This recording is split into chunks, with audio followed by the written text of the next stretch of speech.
Well, hello to you, boys and girls. Welcome to Tuesday Club Online. Thanks for joining. Well, what have we got in store this week? We've got some singing with Mike. We've got a photo quiz with me. We've got Andrew with the next part of the story about Elisha. And then to finish up, a craft with Joe. How exciting! Hope you've had a good week so far, boys and girls. It's going to get even better with some more Tuesday Club Online. See you later. Well, good evening, Tuesday Club. It's good to be with you this evening. Hope you're doing okay. We're going to sing some songs now. And all our songs tonight are concentrating on how great and how big God is. So, unsurprisingly, our first song tonight, boys and girls, is My God Is So... You got it. Make sure you get some really big bigs. Here we go. My God is so big, so strong and so mighty, there's nothing my God cannot do. My God is so big, so strong and so mighty, there's nothing my God cannot do. The rivers are His, the mountains are His, the stars are His handiwork too. My God is so big, so strong and so mighty, there's nothing my God cannot do. Well, not too bad. I think we can go bigger on the bigs though. I think so. I'm going to leave a gap for you to go really big this time, and it'll be up to you. Okay, here we go. My God is so strong and so mighty, there's nothing my God cannot do. My God is so strong and so mighty, there's nothing my God cannot do. The rivers are His, the mountains are His, the stars are His handiwork too. My God is so strong and so mighty, there's nothing my God cannot do. Better. Fantastic. Brilliant. Really some big bigs going there. So that's great. Okay. Our next song is Our God is a Great Big God. Our God's a Great Big God. So I hope you can remember how the actions go to that. I'm sure you can. And, well, let's sing it, shall we? Our God is a great big God. Our God is a great big God. Our God is a great big God, and He holds us in His hands. Our God is a great big God. Our God is a great big God. Our God is a great big God, and He holds us in His hands. He's higher than a skyscraper, and He's deeper than a submarine. He's wider than the universe, and beyond my wildest dreams. And He's known me, and He's loved me since before the world began. How wonderful to be a part of God's amazing plan. Our God is great big God. Our God is great big God. Our God is great big God, and He holds us in His hands. And He holds us in His hands. And He holds us in His hands. Sit down.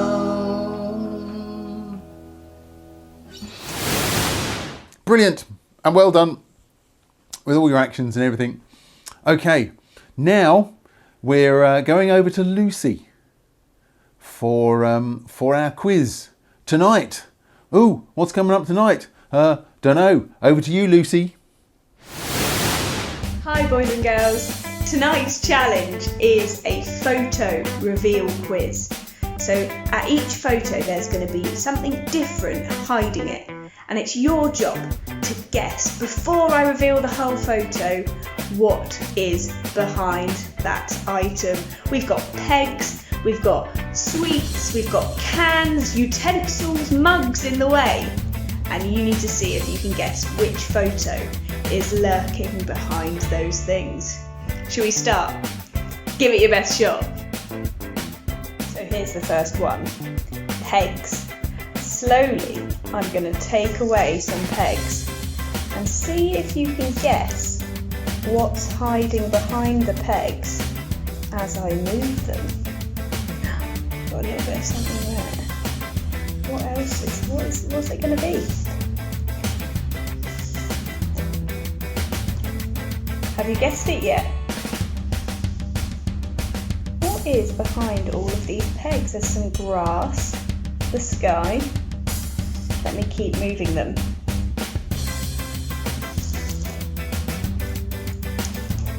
Oh, a bit more colour. Have you guessed it yet? What could be behind all of these pegs? We're nearly there, boys and girls. Have you guessed what it is yet? Oh. Hang on a minute. I think I know what it is. Do you, boys and girls? It's a cow! Next up, there's a huge pile of sweets. Put your hand up if you'd like to eat one of these.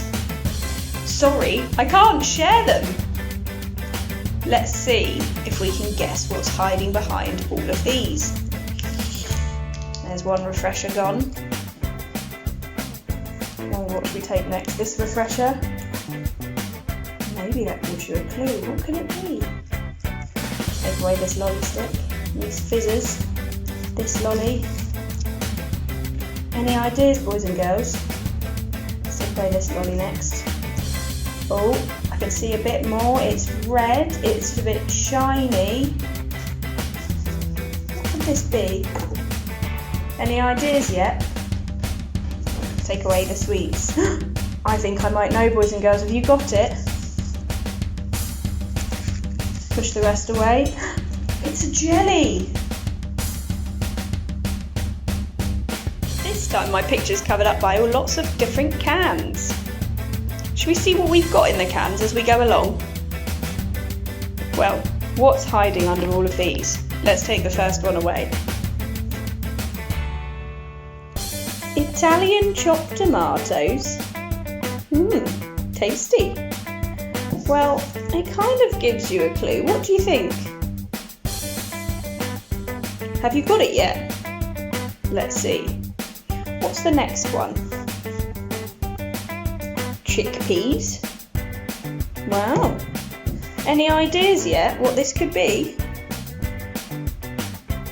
Let's take away another can.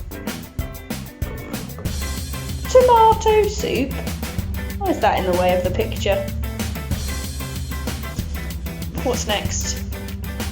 Which one shall I take? This one. Kidney beans. Wow. Oh, you can see quite a lot of the picture now, boys and girls. Have you managed to guess what it is yet? Let's take away some more cans. What's this one? Coconut milk. Well, it's getting pretty obvious now. Got some beans.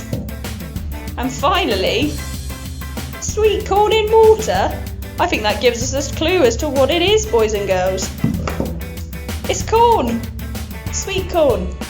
Did you manage to get that right before I removed all of the cans? Well, for our next picture we've got lots of utensils in the way. Pretty average if you ask me. See if you can guess what's lurking behind these utensils. Let's start taking them away. There goes the spoon. Some of you might be getting that already.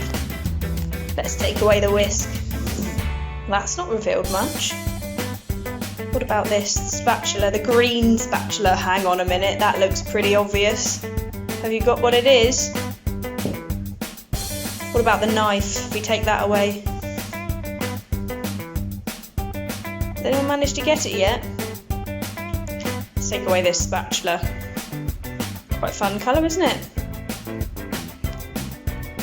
Oh, that looks quite clear to me. Anybody got it? Let's take away this grater. just the spoons left. They're not doing a very good job of covering it up. Can you guess what it is? Absolutely right, boys and girls, it's a car. Brilliant. Finally, we've got some mugs and some sweets. Any ideas what could be behind these things? No idea. Let's start taking them away, shall we? Get rid of these refreshers. This lolly can go. Don't know if that's helped us. Any ideas? Something red? Not sure. Let's take away these more sweets. Get rid of these ones. Definitely red. Something really red. Boys and girls, have you got any ideas what this could be yet? Let's take away some more sweets. That's not really helped. What about these love hearts? Oh, you can see a little bit what it is in there. Anybody guessed it yet? Should we start taking away the mugs? Oh, it's a bit blurry, not sure. Oh, hang on a minute, this is starting to look familiar. Any ideas what it could be? Little yellow seeds, red, bit of green. I think we know what it is now, boys and girls. Did you get it? Strawberries. How did you do, boys and girls? How many did you get out of those 5 pictures? Well done if you got them all right. Some of them were a little bit hard, others very easy to guess. Hope you had fun with that challenge, boys and girls. See you next time. Great stuff. How are you with those pictures? I'm not very good at working out what they're supposed to be underneath all those pegs and sweets and stuff and everything. So I hope you did better than I did. Anyway, let's do the countdown song, shall we? 10, 9, 8. God is great.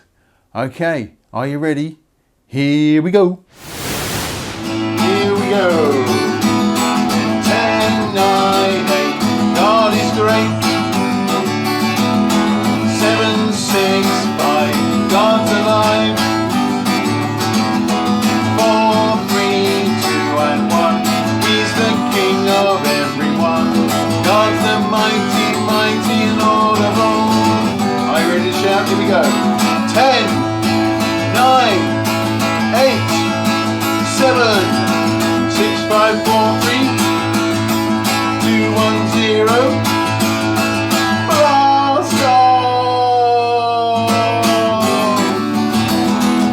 And again, here we go. 10, 9, 8. God is great. 7, 6, 5. God's alive. 4, 3, 2, and 1. He's the King of everyone. God's the mighty, mighty Lord of all. Here we go. 10, 9, 8, 7, 6, 5, 4, 3, 2, 1, 0. Blast off! Blast off. Absolutely. Good. Well done for singing. I could almost hear you from here. Anyway, now we're going over to Andrew for the next part of our story about the prophet Elisha. So over to you, Andrew. Oh, where are you? Oh, it's a bit dark in here. I'll just turn the light on. Ah, that's better. Now you can see me and I can see you. And with the light switch, I can control when you can see me and when you can't. Light goes on, light goes off, light goes on, light goes off, light goes on, light goes off. And in today's story, we'll see how God, because he's all powerful, has complete control over what people can see and what they can't. It's like he's got a light switch for the world. Now the king of Aram was at war with Israel. He would often send his troops to raid Israel. Each time he planned an attack, he would talk with his army officers and say, "I will set up my camp in such and such a place to attack the king of Israel." But each time Elisha, the man of God, sent word to the king of Israel, "Beware of passing that place or this place, because the Arameans are going down there to attack you." So the king of Israel checked on the places indicated by the man of God, and he wasn't caught out by the king of Aram. Time and again, Elisha warned the king so that he was on his guard in such places. This enraged the king of Aram. He summoned his officers and demanded of them, "Tell me, which of us is on the side of the king of Israel?" "None of us, my lord the king," said one of his officers. "But Elisha, the prophet who is in Israel, he tells the king of Israel the very words you speak in your bedroom." "Go find out where he is," the king ordered, "so that I can send men and capture him." The report came back, "My lord, he is in Dothan." So the king of Aram sent horses and chariots and a strong force there. They went by night and surrounded the city. When Elisha's servant got up and went out early the next morning, he looked over the city walls and he saw an army of horses and chariots surrounding the city. "Oh no, my lord, what shall we do?" he asked Elisha. "Don't be afraid," Elisha answered. "Those who are with us are far more powerful than those who are with them." And then Elisha prayed, "Open his eyes, Lord, that he can see." Then the Lord opened the servant's eyes, just like turning on a light switch, and he looked and he saw the hills around the city and around the army of Aram full of horses and chariots of fire protecting Elisha.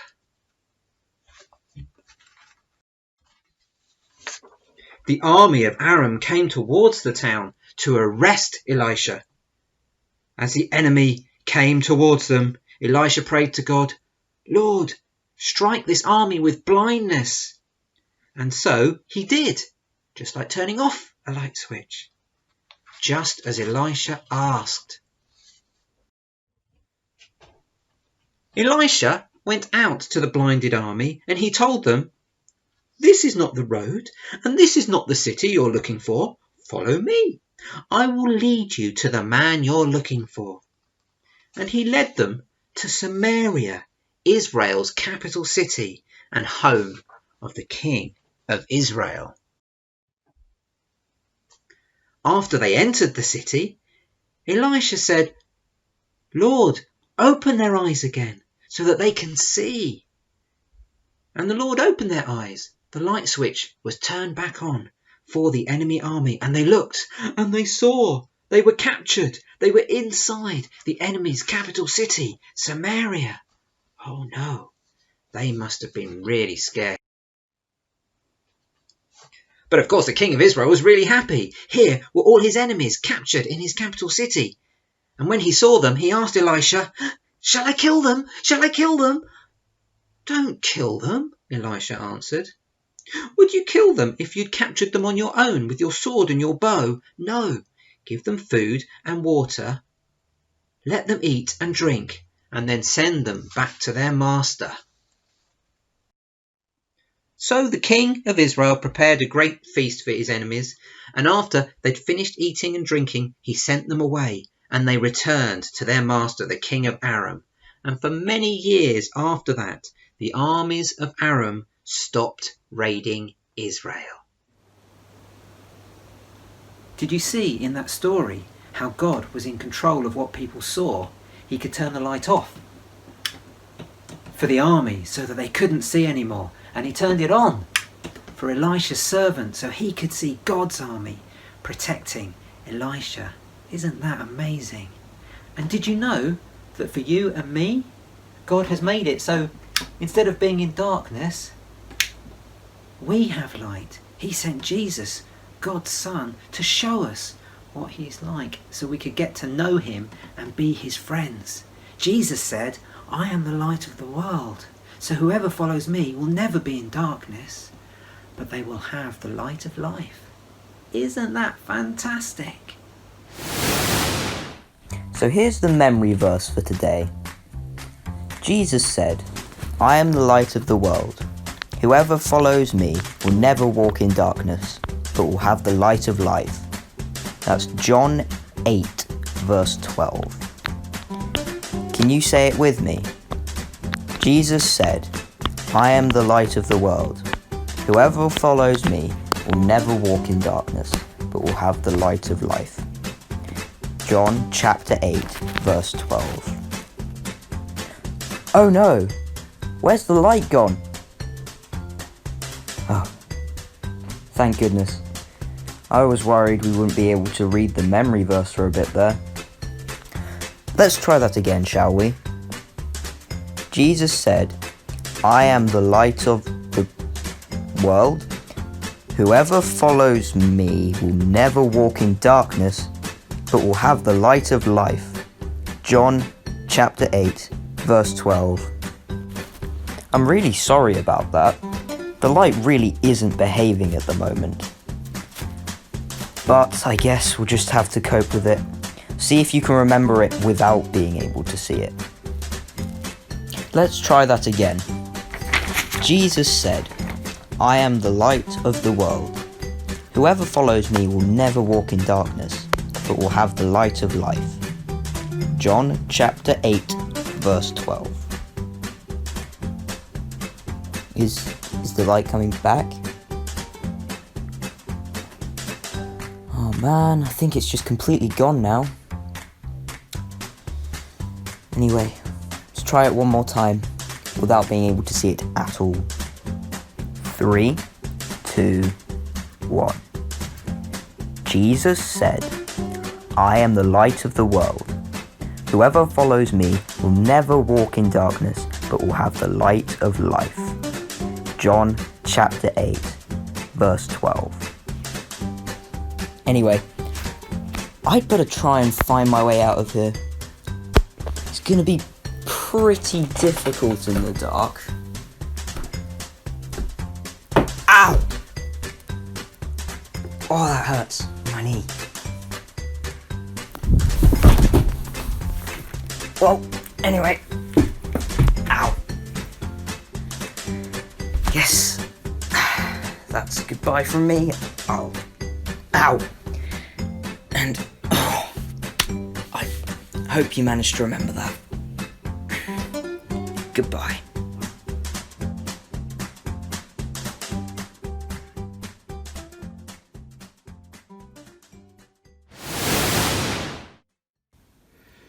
Hello Tuesday Club.